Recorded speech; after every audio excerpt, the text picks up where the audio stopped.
Good morning. I'm Hunter Clare. I'm a captain paramedic hazmat tech with the Peoria Fire-Medical Department in Arizona, so other side of the country. I'm also the president of Local 493 United Phoenix Firefighters, the Peoria chapter over there, so I represent our group in that area. The good thing about this morning's presentation is daylight savings. It's 3 hours later. My people over on the West Coast aren't caffeinated yet, so if I mess this up royally, I won't hear about it for a little while. So thank you for bearing with me as we come through. I want to start off by thanking some people. I know my time's limited, but Shonda Crane and Steve Kerber, without them coming out initially during our incident and getting something in there, we wouldn't have this piece going back out to all of you to try to make this safer for the fire service. And it's those collaborations with organizations such as the UL and the FSRI side, NFPA and the IFF, being backed by our fire departments all around the country, and then ultimately the funding that comes in from private entities and the federal government through the DOE, that this safety stuff is allowed to roll out. But none of that is complete unless we can figure out a way that the industry buys into that partnership by letting us be on the front end. If they continue to require us to be their emergency response mitigation system, they have to help us being on that front end and letting us know what's going on. And things like this is what's going to allow that. Before I kick into this, Jordan said I was allowed to move around in his crew, so I'm going to move around a little bit more because that's going to keep me from thinking about how many people are actually watching this. So I'm here today to talk about our incident in Surprise, Arizona in April 19th, 2019, which is getting to be a long time ago now. And this is going to be the super abbreviated version because we want to go over some stuff there.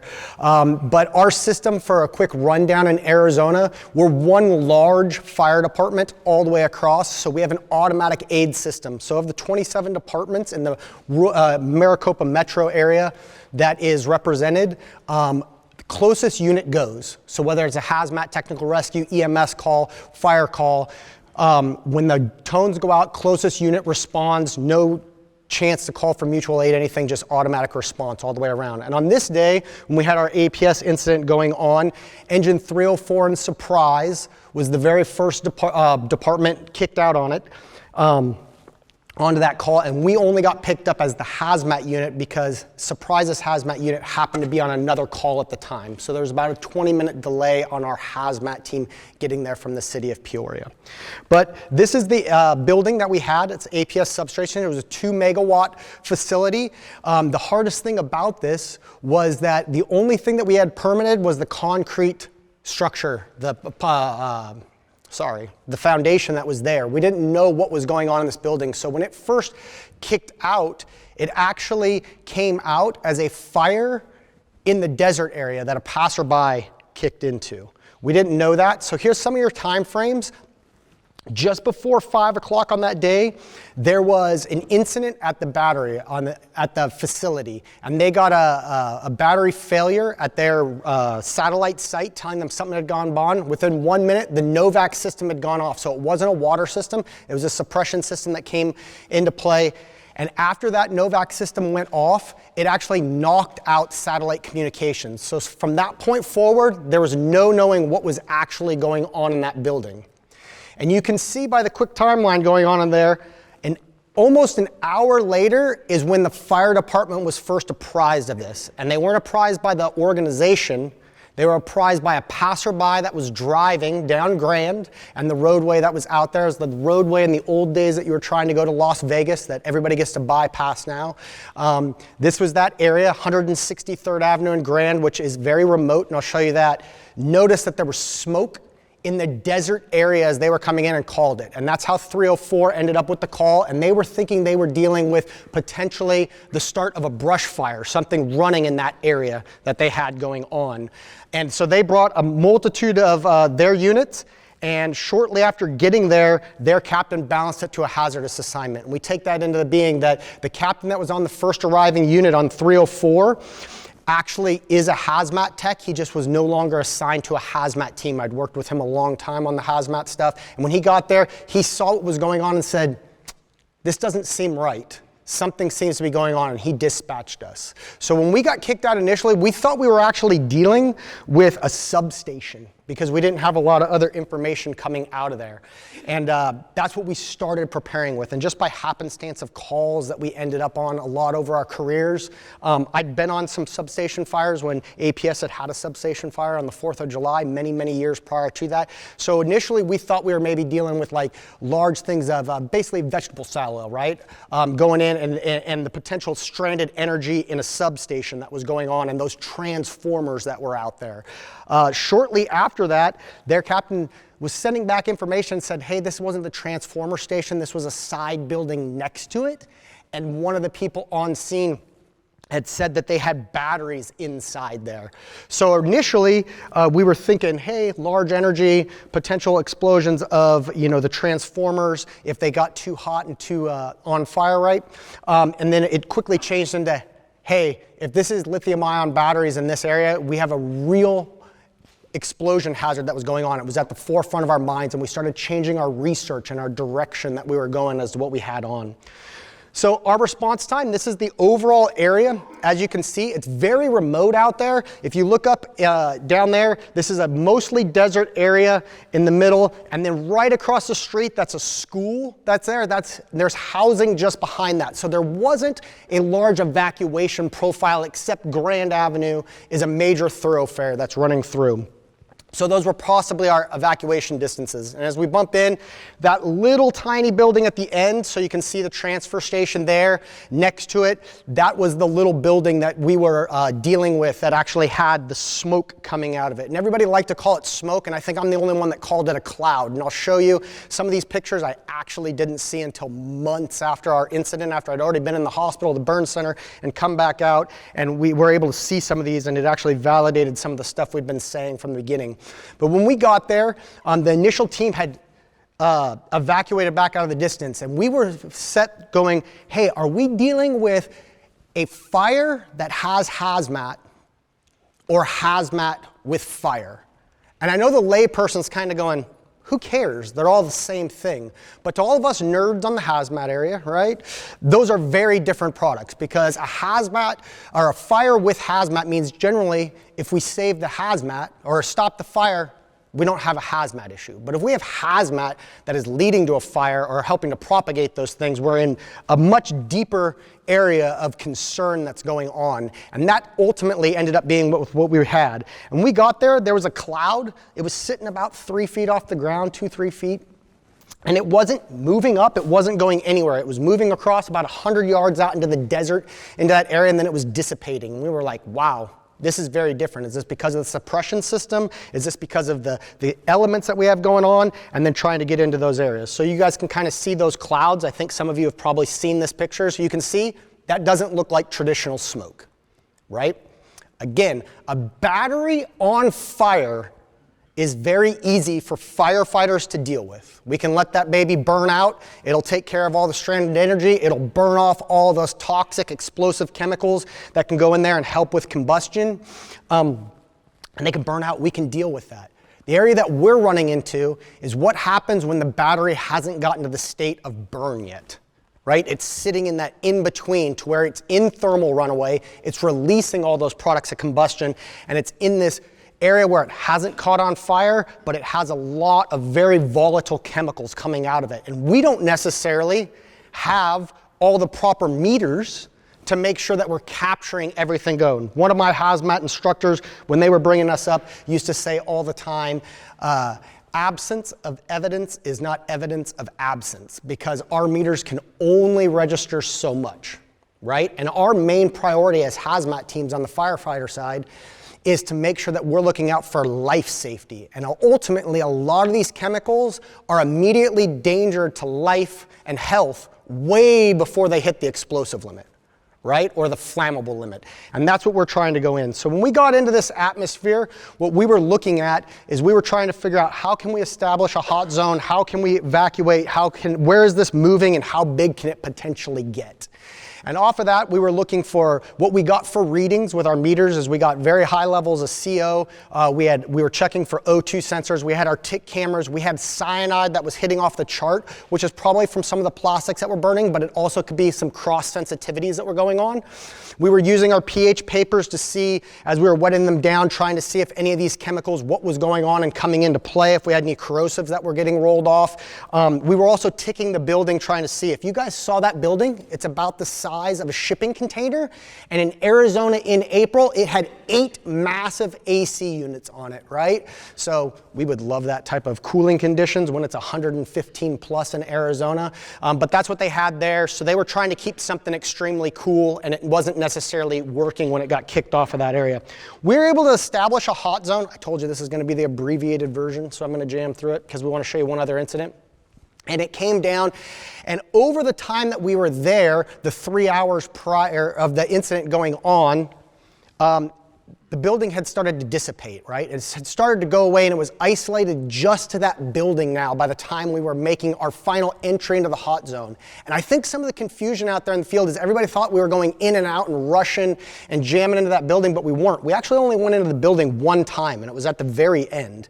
We were creating a hot zone, and we were trying to figure out if we needed to expand or reduce our hot zone for evacuation distances like you all do on regular house fires and other hazmat calls every day. And what we had gotten to is that ultimately this was isolated to that building, and we had more and more people from the company showing up, and their question, they were very friendly, they were very easy to work with, but they had very few answers for us as to what the solution, as to what we could do. And the question that they kept asking was, when do you think we'll get our building back? And I always equate it to like when we have a house fire, right? And when we have a house fire, what's the first thing that the residents start saying to us? Hey, when do you think I'll be able to get back inside? When do you think I can get something out? That's how they were. They obviously have bosses. They were trying to figure out what's going on with our product, and they wanted to know when they had their building back. And based on the meter readings that we were getting with the cyanide, the CO, and just my gut feeling from some of the other things, and potentially knowing that this was an explosive hazard due to some other calls I had been on and dealing with Tesla on those, that we were like, you guys don't even have proper gear like this. You'll get this building back when we're ready, but how long are we supposed to hold on to it for? 3 hours into the incident, we had come up with A, B, and C plans that we had going on, and ultimately our goal was, hey, if this is isolated the building, we'll go up there, we'll open the building up, we'll check to see if there's a fire. If there's a fire, we'll hit it really quick, we'll back out. This place will catch on fire, and we'll burn it to the ground. In 6 to 8 hours, we'll all get to go home. Or we'll go up there, we'll open the door, there won't be any active fire going on, and we will go ahead and let this building air out, and in 3 to 4 hours, because we'd already been there for 3 hours since the incident had started, right? We'll be able to meter, it will be good to go, we'll turn their building back over to them, and everybody will be safe, right? And those were our goals, and we had made that plan going around with a lot of our resources in the area. Unfortunately, as we made our entry up, you can see us going up there to get the door. That's me with the red helmet, and that's my one firefighter in that area. As we open the door, now that white cloud comes back out. I had ticked inside. The highest temperatures that we had was about 140 degrees on one portion of the building that was about the size of an AC vent, okay? When we opened the door inside, I stepped inside to tick down to see if we had gone on. And all I said on my last radio communication was 104 degrees, no active fire. And we went to back out. And I remember as I was pulling my crew back out, because I had them behind me because of the potential explosion hazard, so I had set myself up in front because I was placing them in harm's way. As I went to go back, I saw something on the tick camera, and I remember thinking to myself, man, what is that? And boom, it blew up. I don't really remember anything. It hit and miss for about the next month. But that's the aftermath of what our building looks like. So that one building that was there, it's flexed out pretty good. You can see the AC units are there. That door actually struck my engineer, but I like to point out that I'm the person that created the hole in that fence as I was blown back through and bounced across the desert there and took the impact. So for all the good things I've done in my career over almost 20 years, unfortunately, the thing that I think I'm most known for is this incident, which doesn't always make you happy when you come out to talk to these things. But so had injuries, sustained some theories. This out here, you can see my red helmet up there. That's about 80 feet back from the building, and that's where I was on fire and unconscious in the bush.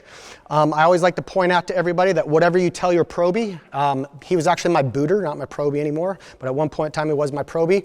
And on the truck, the last thing that I told him, I said, Jake, if you see fire, if it flashes, you just hit that really quick, allow us to back out, and then we'll let this thing burn down. He came back to consciousness after the explosion. He was still holding on to the hose line, and he looked at the building and there was smoke coming out of it. And he looked to the desert and he saw something on fire, and the thing that jumped into his was Skip told me if I saw fire, put it out. And he put it out. And luckily he did, because that was me burning in the bush. Had he not done that, I might not be here talking with you guys today. So I'm very thankful to my crew for their professionalism throughout this entire thing.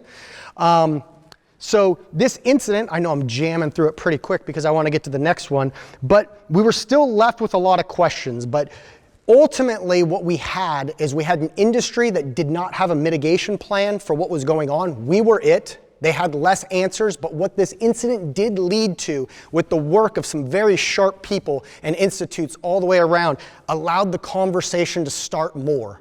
And as this thing continues to spread out, I think we're more involved than we've ever been in creating safety factors, designing the buildings. But some of those buildings that were built before our incident have not been retroed with some of the things that we've been able to put into our fire code in areas. And that was never more seen than April 18th, 2022. On the opposite side of town, we had the SRP AES station. Now, it was a 10 megawatt system. This is literally one day before the 3-year anniversary of our incident. We got kicked out to this exact call and they pulled us in. Chandler Fire Department was pulled out to the building for some sort of smoke coming out of that area. And they got there. You see this building's quite a bit larger. It's also in a lot different of a demographic. This is a commercial structure, so you can see our initial evacuation distance. We had to get all of those commercial people out of there, and we were brought in to see what could happen. So again, the first crew on scene said, whoa, this doesn't look good. This isn't smoke. It's a cloud that's doing some weird things. We remember that incident, and they evacuated those people, and we had to start worrying about evacuation of the businesses around, all right?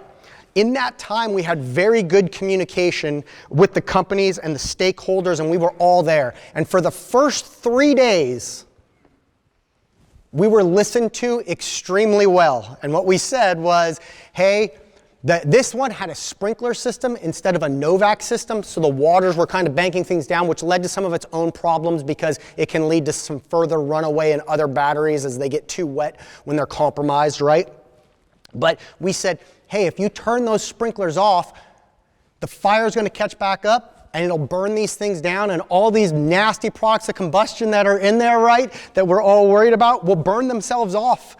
We're going to lose a big building, but it's already a total loss anyway, so it doesn't matter as to what's going on inside. And everybody was on that page with us, right? Like I said, for the first 3 days. And then ultimately, what does nobody like to do well? Is nobody likes to think that they pay firefighters to stand around and do nothing, right? And the conversations went on at levels way above us on the operating field, and ultimately they said, nope, we're going to go in and open this building up and do everything that we can. And I said, you're not going to have me assign my members to go up and walk into this again, because we were on that same thing. So in that amount of time, we had created some robots, and we used some of our drone technology to fly in and our robots to go in place of our humans to open those doors. So I want to show you some of that footage. So this is the building that you guys saw. You can see all the water. That's from the sprinklers that were going on. But if you look in the upper left-hand corner by the door, do you guys see that white cloud? I know everybody that's in here, but that white cloud, it's the same cloud that we had on our building, was the same thing that was coming out. So we used drones to do 360s and cover a lot of this to keep us in that area. You can obviously see a much larger building. And luckily, our hazmat team with Peoria Fire-Medical, working with the Chandler SWAT team in 1 day of training between our two robots, were able to utilize at the training facility in a 6-hour thing a way that we could use 2 robots to do what our crew had to do on the APS scene 3 years before this. And that's go up and open the door and allow this building to kind of air itself out and let those nasty chemicals go away. So This is a first picture. This was all a video, but this is the picture. Can you guys see the white cloud kind of going around there again that we have going on? That's their robot. Put a key in the door and got that. Then our robot came up and we jammed a piece of wood in to block the door open. So we've got two robots working together. And ultimately, you can see our robot has metering on it, so we had satellite metering coming back to us that was going in. So this normally would have been our hazmat team. You can still see that white cloud out there in that area and the amount of water that was coming out. And that's the difference, is the water was really keeping this thing from those products of combustibility to build up to a level that when it had the heat source, it would have blown up like ours did. It kept it banked down. I know, Jordan. I'll wrap this up right here, okay? Is that, copy, is with this last thing that we've got going on is that this incident is how long do we hold these incidents as to where we're at, right? This incident started on April 18th, and the fire department, the sprinklers did not get shut off until April 29th. And the building was not turned over to another company until May 1st. So if you think about your resources, how many of us in the fire service are built to supply resources to an industry for nearly 2 weeks and taking away from our total response that goes around the rest of the city and the rest of our areas, right? And this is why it is so imperative that we continue to build this collaboration between industry folks, us, and the research entities with the funding to come in to make it safer for all of us. I know some of you probably will have a bunch of questions. I know we have something here at the end of the today with the paneling. Yeah. Does anybody have questions? I guess I have a moment. No? Cool. Well, with that, if you have anything, catch me in the hallway or ask us at the end of the day as they come to you. But this is still something that's out there. I think that we're safer than we've ever been, and this isn't an industry that we're against. All of us are in support of lithium-ion batteries, like Steve had said. We just know when they do fail, they tend to fail catastrophically, and hopefully we'll be safer than we have been. And I thank you guys for your time.